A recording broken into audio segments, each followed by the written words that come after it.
उद्धव ठाकरे सन्माननीय उद्धव ठाकरे या राज्याचे मुख्यमंत्री असताना ती नेमणूक व्हावी अशी त्यांची भूमिका होती. पण ती एकनाथ शिंदे यांनी त्यांची इच्छा पूर्ण केली. आता ज्या अर्थी ईडीच्या धाडी पडलेल्या आहेत,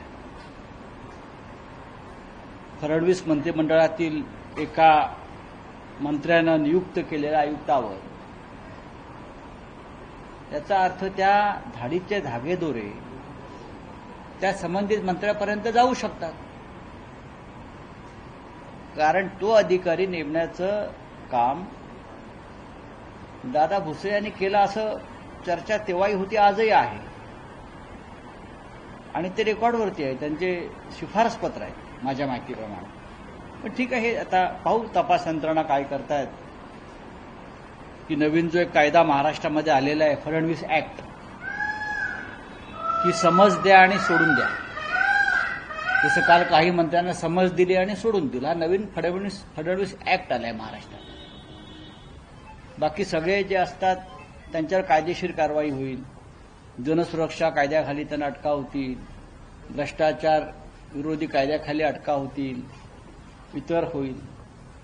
पण मंत्रिमंडळातले जे अपराधी आहेत, माणिक कोकाटे असतील, शिरसाट असतील, संजय राठोड असतील, बरं अन्य कोणी असतील, ज्यांची जागा बाहेर असायला पाहिजे ते तुरुंगात आहेत, ज्यांची जागा तुरुंगात असायला पाहिजे ते मंत्रिमंडळात आहेत. याचं कारण महाराष्ट्रात जो फडणवीस ऍक्ट लागू आहे,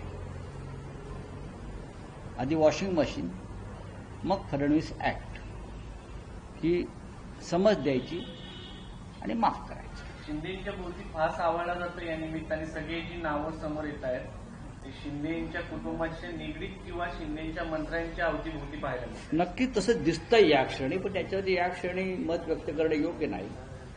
कारण हे सगळं दबावाचं राजकारण किंवा ब्लॅकमेलिंगचं राजकारण आहे. आता बरेचसे जे लोक आता अटक केले आहेत, मग अमित साळुंके असेल,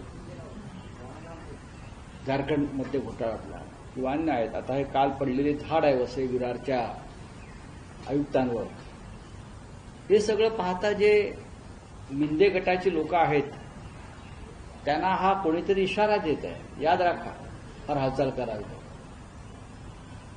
सगळ्या फायली टेबलावरती आहेत, पण त्या टेबलावर त्या फायली पोलिसांकडे केव्हा जाणार हे पाहावं लागेल.